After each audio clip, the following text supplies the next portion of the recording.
What is the next step in terms of what goals would you like to see accomplished in Rotary? Well, of course, I think the next step is something they mentioned last night. When are we going to get a woman as president of Rotary International? I think that's probably at least 10 years away, probably at least 10 years away. But it's been a steady moving up, and we have some women directors now, which you have to be before you can be president. And I think we're probably into maybe our 5th or 6th woman director. But I think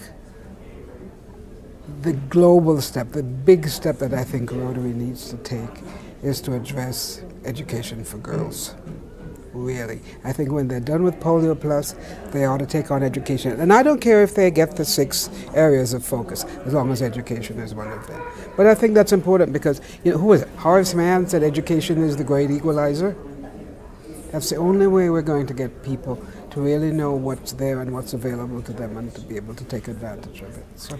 I received my undergraduate from the Horace Mann building on my campus. See, it's interesting that I would mention Horace Mann. Yeah, I understand that. One of the things, I got my PhD because my husband said, after I had my master's, you need to go and get your PhD. And I thought, why would I want a PhD?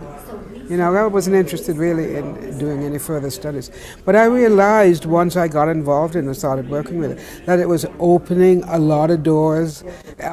When people have a lot of respect if you have a PhD after your name or you have an LLB after your name or something like that they don't have if you just have an MA or a BA. And if you want to be heard or if you have something you want to do or something you want to get done, people will stop and listen to you. So it's a credential of sorts. Yes. You get a teaching credential, you get a PhD credential for people to have a little respect. And speaking of that, Rotary sometimes can just follow the status quo. Why did you want to create change? Why not just leave things the way they were? You mean no women? Yes. Actually, I went to the district as a new principal. And when you go into a community as a principal, you're interested in what the community is all about, what the people need, because you want to know where the kids are coming from, so you can address their needs. And so I asked, about the community. I had a friend who was a sheriff in that area, and I asked about the community. And he said, the best way to find out what this community needs is to join the Rotary Club. Well, I didn't have to ask because they had already decided they were going to ask me to join the Rotary Club. Another principal had already been asked to join the Rotary Club. And so that's what you want to do. You want to be present. You want to do the things that the kids need. You want to be able to serve them. And so you have to find out what they need. And Rotary has a way of really doing that, really addressing that. And we did lots of things for kids by way of the Rotary Club. We took them out of Little Duarte, which was a little bedroom community.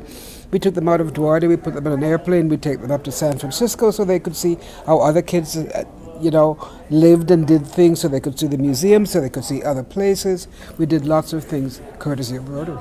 It's amazing. So, you talked about inclusion. Idaho has a couple of refugee relocation centers. What are your thoughts about trying to incorporate refugees into Rotary?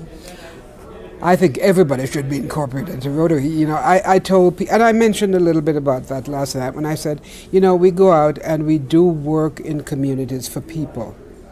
Sometimes in those communities that we're serving are people who would make good Rotarians.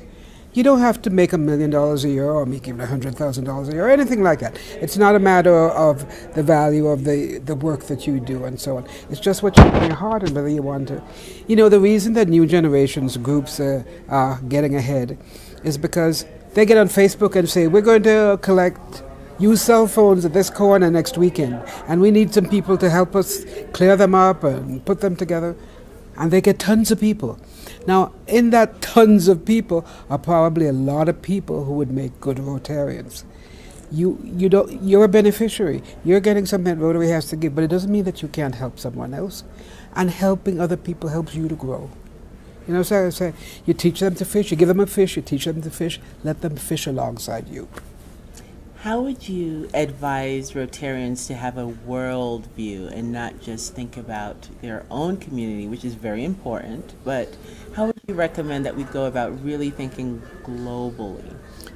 First of all, they have to get out of the room where the Rotary Club meets. and go into a larger group like the district conference, you know, and what percentage of Rotarians in this district are at this conference? Maybe what?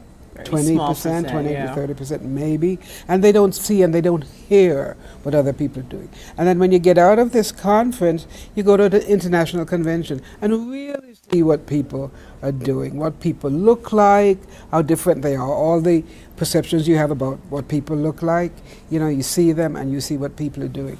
And that's one way to do it. The other way is for them to get involved in some of the projects, like a clean water project somewhere. You know, go as a member of the team. Maybe a club can sponsor somebody who is stuck in this community thing. Like there was somebody yesterday who mentioned, you know, why aren't we just working our local community? What I said last night in my speech was our local community is not just that neighborhood in which we live. The world is too small for that now. It's not just the neighborhood. It's not just the county. It's not just the state. It's the world.